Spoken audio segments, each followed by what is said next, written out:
Functions of the leaf. Leaves are an important part of a plant.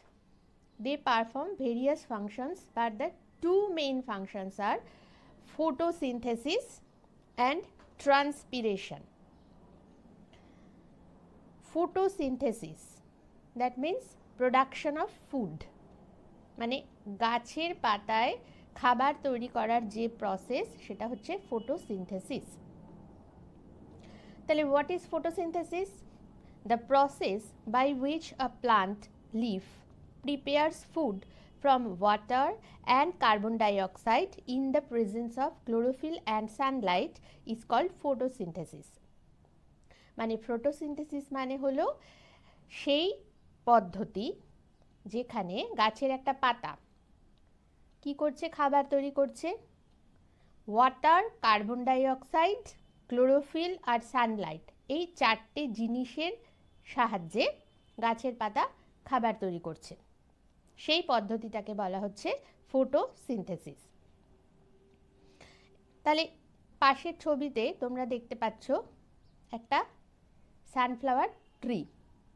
সেখানে মাটির নিচ থেকে রুট ওয়াটার নিচ্ছে, তারপরে সানলাইট পড়ছে ওপর থেকে, গাছের পাতা সেই সানলাইটটাকে নিচ্ছে, আর কার্বন ডাইঅক্সাইড গ্যাস ঢুকছে গাছের পাতায় এয়ার থেকে। তাহলে সানলাইট, কার্বন ডাইঅক্সাইড আর ওয়াটার, এই তিনটে জিনিস নিয়ে গাছ কিন্তু খাবার তৈরি করে ফেলতে পারত, কিন্তু না, সেটা হয় না। কারণ আর একটা ভীষণ ইম্পর্টেন্ট জিনিস যেটা গাছের পাতায় না থাকলে গাছ কখনোই খাবার তৈরি করতে পারবে না, সেটা হচ্ছে ক্লোরোফিল। গাছের সবুজ পাতায় ক্লোরোফিল থাকে এবং এই ক্লোরোফিল থাকার জন্যই গাছের পাতার রঙটা সবুজ হয়ে থাকে।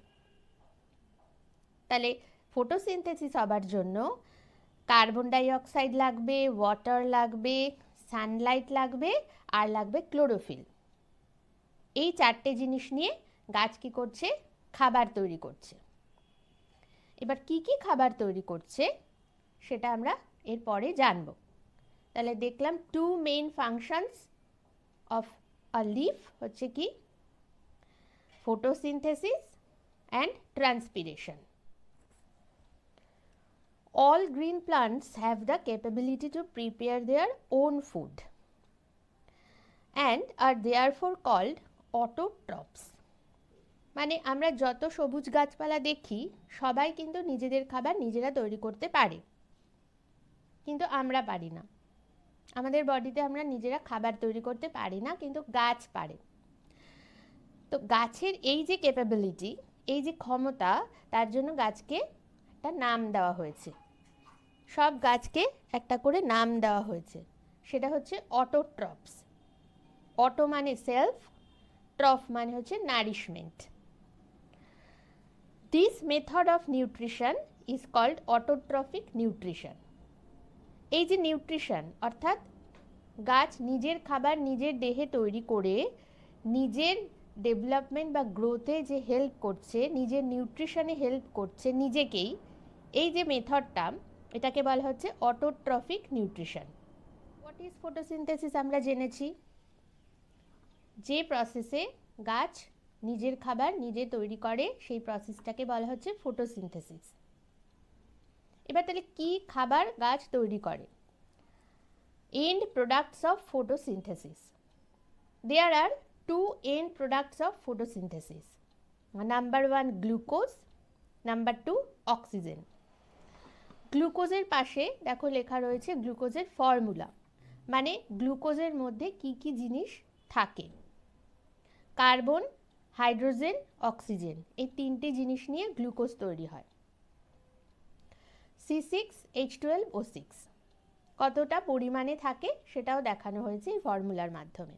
তাহলে এখন তোমরা জেনে রাখবে যে গ্লুকোজের ফর্মুলাটা হচ্ছে C6H12O6, আর অক্সিজেন তো হচ্ছে O2। তাহলে এই দুটো হচ্ছে গাছের এন্ড প্রোডাক্ট। ফটোসিনথেসিসের পরে ফটোসিনথেসিস হওয়ার ফলে এটা তৈরি হয়। এবার এই যে গাছের ফটোসিনথেসিসের যে প্রসেসটা, সেটা আমরা এইভাবে একটা রিঅ্যাকশনের মাধ্যমে দেখিয়ে দিতে পারি। সেটা হচ্ছে কি, দেখো কার্বন ডাই অক্সাইড লাগছে, জল লাগছে, আর ক্লোরোফিল, সানলাইট লাগছে, এবং তার ফলে তৈরি হচ্ছে গ্লুকোজ আর অক্সিজেন। CO2 কার্বন ডাই অক্সাইডের ফর্মুলা, ওয়াটার হচ্ছে H2O, আর এখানে ক্লোরোফিল আর সানলাইটের প্রভাবে গ্লুকোজ তৈরি হচ্ছে C6H12O6, আর অক্সিজেন হচ্ছে O2। এই পুরোটা হচ্ছে ফটোসিনথেসিস প্রসেসটা। এবার দেখো তাহলে ফটোসিনথেসিসের সিগনিফিকেন্স কি আছে, মানে ফটোসিনথেসিসের প্রয়োজনীয়তাটা কি। ফটোসিনথেসিসের ফলে আমরা দুটো জিনিস পাচ্ছি। ফটোসিনথেসিস যেমন গাছের উপকার করছে, তেমনি হিউম্যান বিইংসেরও উপকার করছে। কিভাবে? ফটোসিনথেসিসের ফলে ফুড যেটা তৈরি হচ্ছে সেটা হলো গ্লুকোজ। এই গ্লুকোজটা যেমন গাছের এনার্জি বাড়াচ্ছে, তেমনি আমরা যখন গাছের পাতা খাই, আমাদের যেহেতু গাছের পাতা খাওয়াটা খুব দরকার, সবসময় আমরা শুনি যে শাকসবজি খেতে হবে, তাহলে এই গাছের পাতা খেলে পরে এই গ্লুকোজটা কিন্তু আমাদের শরীরেও ঢুকে এনার্জি তৈরি করছে। আর আমরা পাচ্ছি অক্সিজেন, যেটা আমাদের খুব খুব ইম্পর্টেন্ট। আমাদের বেঁচে থাকার জন্য অক্সিজেন খুবই দরকার, সেটা আমরা গাছ থেকে পাচ্ছি। তাহলে এই জন্য বলা হচ্ছে প্রচুর পরিমাণে গাছ লাগাতে। তাহলে leaves give out oxygen which supports life on earth. তাহলে ফটোসিনথেসিসের সিগনিফিকেন্সটা তোমরা জানলে, যেটা হচ্ছে খুবই ইম্পর্টেন্ট। এর থেকে আমরা দুটো ইম্পর্টেন্ট জিনিস পাচ্ছি, ফুড আর অক্সিজেন। সেকেন্ড ফাংশন হলো ট্রান্সপিরেশন। লিফের ফাংশনের মধ্যে আমরা দুটো ফাংশন জানি, যে লিফের দুটো ফাংশন আছে, একটা হচ্ছে ফটোসিনথেসিস আর একটা হচ্ছে ট্রান্সপিরেশন। এবার আমরা জানবো ট্রান্সপিরেশন জিনিসটা কি।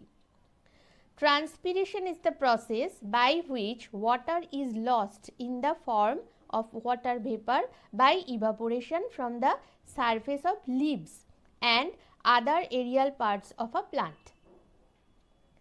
এখানে দেখো দুটো টবে দুটো প্ল্যান্ট আছে। তো এই প্ল্যান্টটায় দেখতে পাচ্ছ যে সবুজ পাতা আছে, কিন্তু এটার মধ্যে কিন্তু কোনো সবুজ পাতা নেই। এবার দুটো প্ল্যান্টকেই প্লাস্টিক ব্যাগ দিয়ে মুড়ে দেওয়া হয়েছে, দুজনকেই সানলাইটের মধ্যে রাখা হয়েছে। এবার কিছুক্ষণ অবজার্ভ করলে দেখা যাবে যে যে গাছটাতে পাতা রয়েছে সেই গাছের প্লাস্টিক ব্যাগের গায়ে ওয়াটার ভেপার জমা হয়েছে, কিন্তু এই গাছটায় পাতা নেই, এই গাছের প্লাস্টিক ব্যাগের গায়ে কোনো ওয়াটার ভেপার জমা হয়নি। তাহলে এটা কিভাবে হচ্ছে? তার কারণ হচ্ছে গাছ যে রুটের সাহায্যে জল নেয়, ফটোসিনথেসিসের জন্য তো জলের দরকার হয়, তো গাছ এই রুটের সাহায্যে সেই জলটা নিচ্ছে। এবার এই জলটা গাছের সারা বডিতে ছড়িয়ে পড়ে, পাতায় কিছুটা লাগে, এবং এক্সট্রা যে ওয়াটার সেটা গাছ ইভাপোরেশনের মাধ্যমে বাইরে বের করে দেয়। তখন ওয়াটার ভেপার হিসেবে এই প্লাস্টিক ব্যাগের গায়ে সেই জলটা জমা হচ্ছে। তো গাছের এই যে প্রসেসটা, এই যে অতিরিক্ত জল বের করে দেওয়া, এক্সট্রা ওয়াটারটাকে বের করে দেওয়া ইভাপোরেশনের মাধ্যমে, এটাকেই বলা হচ্ছে গাছের ট্রান্সপিরেশন। এবার ট্রান্সপিরেশন না হলে কি হতো? ট্রান্সপিরেশন না হলে কি হতো, গাছ যে রুটের সাহায্যে ফটোসিনথেসিসের জন্য জলটা নিচ্ছে, তো সেই জলটা অনেক পরিমাণে যাচ্ছে গাছের ভেতরে, তো পুরোটা তো আর গাছের লাগে না, ফটোসিনথেসিসের জন্য অল্প লাগে, আর গাছের আদার্স পার্টগুলোতে অল্প করে জল লাগে। তো এই এক্সট্রা যে জলটা সেটা গাছ বের করে দেয়, তা না হলে অতিরিক্ত জল গাছে জমে গাছটা নষ্ট হয়ে যাবে, পচে যাবে। এই অতিরিক্ত জলটাকে বের করে দিতেই ট্রান্সপিরেশনের দরকার।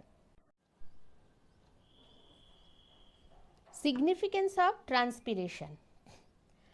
ট্রান্সপিরেশন গাছের জন্য কেন দরকার? একটা হচ্ছে কুলিং এফেক্ট, আর একটা হচ্ছে ট্রান্সপিরেশনাল পুল। এবার এই দুটো সম্বন্ধে আমরা জানব। Cooling effect. The water keeps on evaporating from the leaf surface during transpiration. এখানে পাশের ছবিটায় তোমরা দেখতে পাচ্ছ যে কিভাবে রুট থেকে ওয়াটার গাছের সারা বডিতে ছড়িয়ে যাচ্ছে।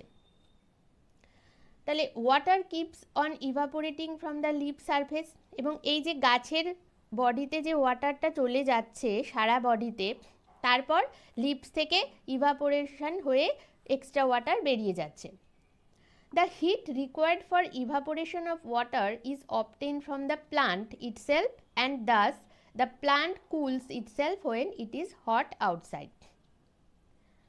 তো এই যে গাছ ইভাপোরেশনের মাধ্যমে এক্সট্রা ওয়াটার বের করছে, এতে গাছের বডিটা ঠান্ডা থাকছে এবং গাছের চারপাশটাও খুব ঠান্ডা থাকছে। এটা হচ্ছে কুলিং এফেক্ট বলা হয়। You have experienced that standing under a tree on a hot summer midday gives a cooling effect. আমরা কি করি, গরমকালে একটু ঠান্ডা পাওয়ার জন্য গাছের তলায় গিয়ে দাঁড়াই। এর মানে কিন্তু গাছ আমাদের শেড দিচ্ছে তা নয়। এর মানেটা হচ্ছে this cooling is not entirely due to shade but also due to the loss of water from the surface of the leaves by transpiration.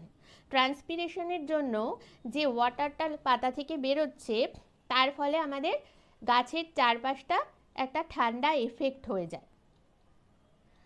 Since evaporation leaves a cooling effect, the surrounding air also cools down. গাছের তলায় দাঁড়ালে কেন ঠান্ডা অনুভব করি সেটা এবার বোঝা গেল, যে এই গাছের কুলিং এফেক্ট যেটা ট্রান্সপিরেশনের জন্য হয়, সেটা জন্যই আমরা কুলিং এফেক্টটা ফিল করি।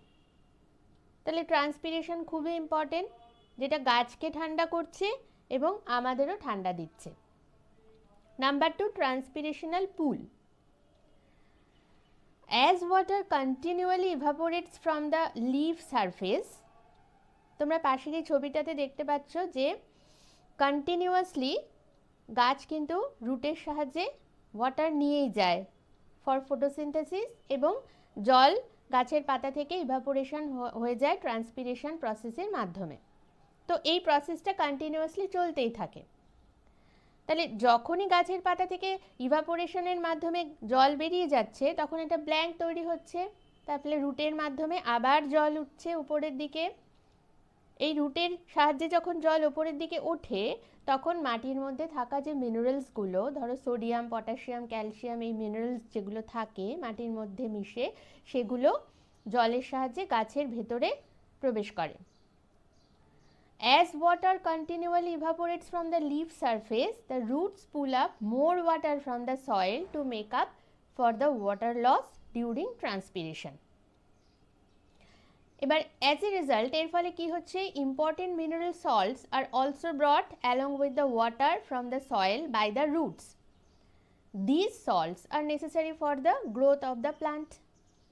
তাহলে ট্রান্সপিরেশনের আরেকটা ভালো জিনিস হচ্ছে ট্রান্সপিরেশনাল পুল। ট্রান্সপিরেশনাল পুল থাকছে বলেই গাছের মধ্যে মাটির নিচ থেকে রুটের সাহায্যে ওয়াটারের সাথে বিভিন্ন মিনারেলসগুলো গাছের ভেতরে ঢুকছে এবং গাছের ডেভেলপমেন্টে সাহায্য করছে, গাছের গ্রোথে সাহায্য করছে। তাহলে আমরা দুটো সিগনিফিকেন্স জানলাম ট্রান্সপিরেশনের, একটা হচ্ছে কুলিং এফেক্ট আর একটা হচ্ছে transpirational pool.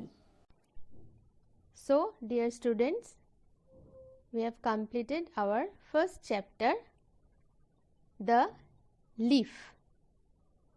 I will be discussing the important question answers from this chapter in our next video.